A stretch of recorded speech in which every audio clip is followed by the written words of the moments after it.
Hay una mentira que llevas toda la vida creyendo. No te la contaron con mala intención. Te la contaron con amor, con canciones, con películas, con frases bordadas en cojines y escritas en tazas de café. Y esa mentira, repetida tantas veces, se convirtió en el eje invisible de tu existencia. La mentira es esta: que la felicidad es el destino al que debes llegar. Que si la buscas con suficiente esfuerzo, si la mereces con suficiente virtud, si la construyes con suficiente disciplina, un día la encontrarás. Y entonces por fin todo tendrá sentido. Pero nadie te dijo lo que ocurre cuando conviertes la felicidad en una meta. Nadie te advirtió que al perseguirla, al cazarla, al medirte constantemente contra ella, la alejas. La felicidad huye de quien la persigue como una sombra que retrocede cuando corres hacia ella. Y mientras corres, mientras buscas, mientras esperas, la vida está ocurriendo. Exactamente aquí. Exactamente ahora.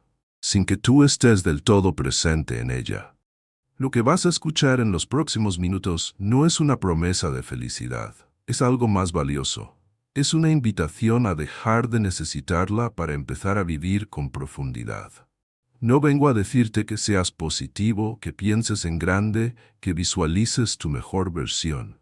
Vengo a proponerte algo más difícil y más honesto.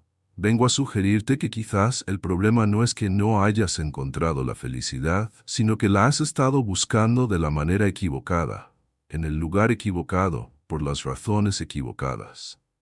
Vivimos en una época que ha convertido el bienestar en una industria. Hay aplicaciones para meditar, podcasts para ser más productivo, coaches que te enseñan a reprogramar tu mente, libros que prometen los 5 hábitos de las personas extraordinariamente felices. Y todo eso, con buena voluntad o sin ella, transmite el mismo mensaje subliminal: que no eres suficiente todavía, que necesitas mejorar, que la felicidad es una cima que aún no has escalado. Esta búsqueda constante de mejora, lejos de liberarte, te encadena a una insatisfacción permanente. Te convierte en alguien siempre en tránsito, siempre llegando pero nunca llegando del todo. Marco Aurelio, que gobernó el imperio más poderoso del mundo conocido, y que aún así escribía a medianoche sobre sus propias debilidades y miedos, nunca buscó la felicidad. Buscó algo diferente: vivir en acuerdo con su naturaleza más profunda. Actuar bien, pensar con claridad, soportar lo que debía ser soportado. No porque esperara una recompensa emocional al final del camino, sino porque esa era la única vida que consideraba digna de ser vivida. Y en esa coherencia silenciosa, sin perseguirla, encontraba algo parecido a la paz. El problema con la búsqueda de la felicidad es que exige comparación. Para saber si eres feliz, necesitas medirte. Medirte con quien fuiste antes, con quien crees que deberías ser ahora, con la vida que imaginabas tener a esta edad. Y cada vez que te mides, surge la distancia. Y donde hay distancia, hay sufrimiento.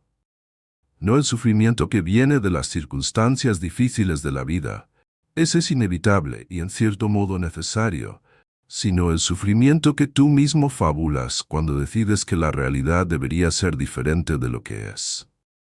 Los estoicos tenían un concepto que hoy suena casi radical en su simplicidad: la diferencia entre lo que depende de nosotros y lo que no. Tu estado de ánimo, tu forma de interpretar los hechos, tus elecciones morales, eso es tuyo.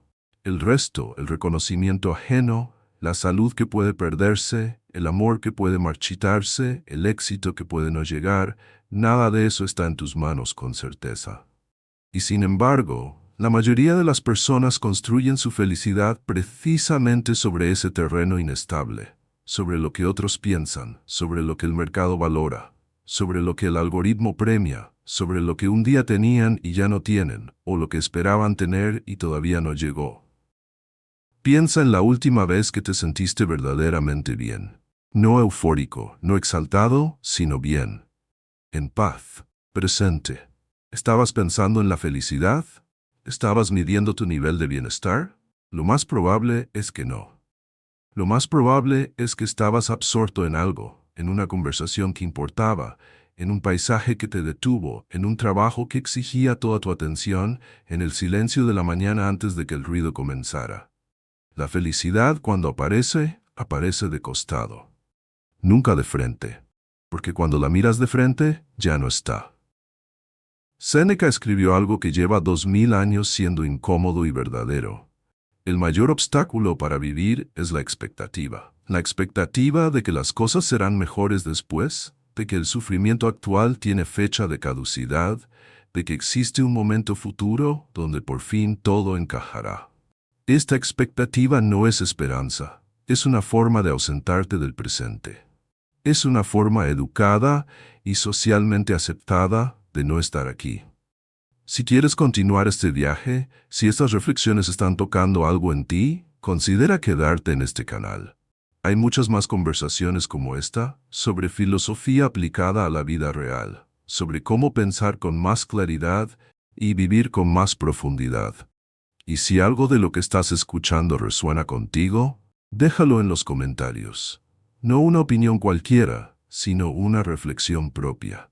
Porque la filosofía no es un espectáculo de observación, es una práctica que comienza cuando la llevas a tu propia experiencia.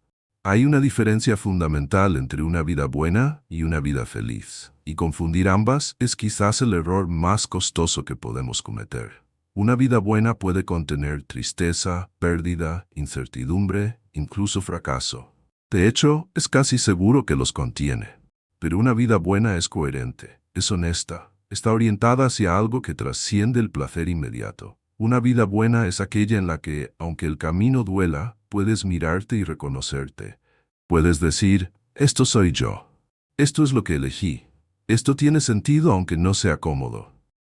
La cultura contemporánea tiene un miedo profundo al malestar. Hemos construido un ecosistema entero para evitar la incomodidad. Entretenimiento infinito, comodidades instantáneas, anestesias digitales disponibles a cualquier hora. Y al huir del malestar, hemos huido también de algo esencial.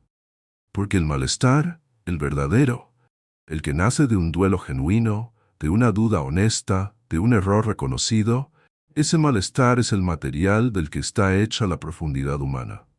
Las personas más sabias que conocerás en tu vida no son las más felices. Son las que han sabido habitar su dolor con dignidad. Viktor Frankl sobrevivió a los campos de concentración nazis sin perder algo que ningún guardia podía quitarle: su capacidad de elegir cómo responder a lo que le ocurría. No eligió sufrir, sufría, pero eligió el sentido de su sufrimiento. Y esa diferencia, aparentemente pequeña, era en realidad todo. Frankl no nos habla de felicidad, nos habla de algo más resistente, más duradero, más propio, el sentido. Y el sentido, a diferencia de la felicidad, no requiere que las circunstancias sean favorables. Requiere que tú seas coherente con lo que consideras verdadero y valioso. Aquí está la inversión más poderosa que puedes hacer en tu vida interior. Dejar de preguntarte qué te hará feliz y empezar a preguntarte qué tipo de persona quieres ser.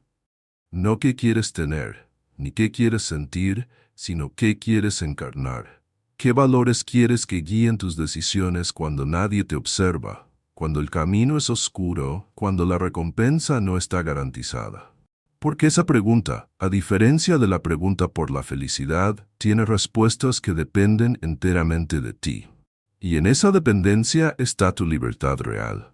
Epicteto nació esclavo. Literalmente era propiedad de otro hombre. Y sin embargo, desarrolló una filosofía de libertad interior que sigue siendo estudiada 2 milenios después. Su argumento era simple y devastadoramente lúcido. Nadie puede quitarte lo que verdaderamente eres si tú no lo entregas. Tus juicios, tu voluntad, tu integridad, esas cosas son tuyas con una certeza que ninguna circunstancia externa puede desafiar. Todo lo demás, el cuerpo, la reputación, los bienes, las relaciones, todo puede tomarse. Pero lo que piensas, cómo interpretas, a qué te comprometes, eso permanece tuyo mientras tú lo custodies. La ansiedad moderna, esa niebla constante que afecta a tantas personas, tiene en su raíz exactamente esto: la ilusión de que el bienestar depende de factores que no controlamos. Dependemos de que nos asciendan, de que nos quieran, de que el mundo reconozca nuestra valía. Y cuando esa dependencia se frustra, como inevitablemente ocurre, la ansiedad florece.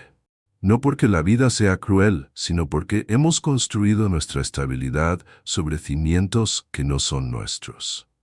La alternativa estoica no es el desapego frío ni la indiferencia emocional. Es un error frecuente creer que la filosofía estoica propone no sentir. Todo lo contrario. Propone sentir con plenitud y con conciencia. Amar con la claridad de que todo lo amado es temporal. Trabajar con la seriedad de quien sabe que el resultado no está garantizado.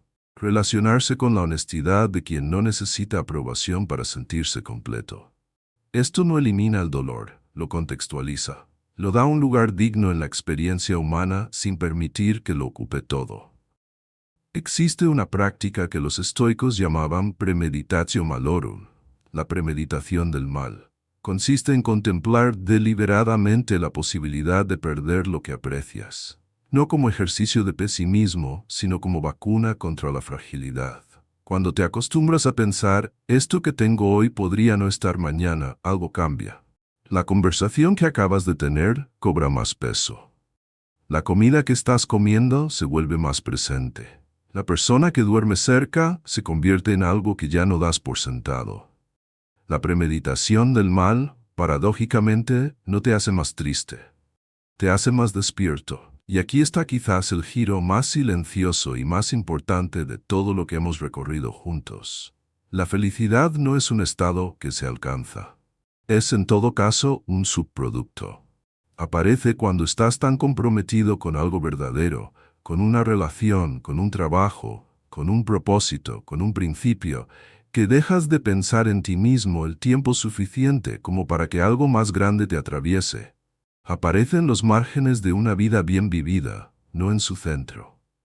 Y cuando la buscas en el centro, cuando la conviertes en el propósito principal, te vuelves tan consciente de tu propio estado emocional que cualquier sombra se convierte en catástrofe, cualquier duda en crisis, cualquier día gris en evidencia de que algo está fundamentalmente mal. Nada está fundamentalmente mal. La vida tiene textura, tiene oscuridad y tiene luz. Tiene momentos en que el sentido es evidente y momentos en que desaparece por completo. Tiene amores que permanecen y amores que se van. Tiene proyectos que florecen y proyectos que mueren antes de tiempo. Y aceptar esa textura, no resignarse a ella sino habitarla con los ojos abiertos, es la única forma honesta de estar vivo. No la más cómoda, no la más fácil, pero sí la más profunda. Lo que los grandes pensadores de la historia compartían no era la felicidad. Compartían algo más austero y más verdadero. Claridad. Claridad sobre lo que importa. Claridad sobre lo que controlan. Claridad sobre quiénes eligen ser cuando el mundo no coopera.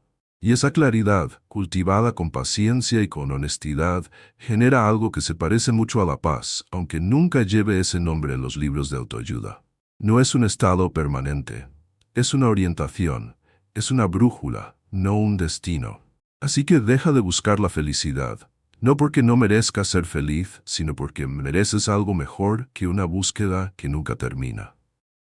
Mereces una vida que tenga peso propio. Una vida que no dependa del clima emocional de cada día para tener valor. Una vida en la que incluso los días difíciles sean parte de algo coherente y elegido. Esa vida no se construye persiguiendo un sentimiento. Se construye eligiendo, una y otra vez, quién quieres ser. Y quizás, solo quizás, cuando dejes de correr tras ella, la felicidad te encuentre a ti.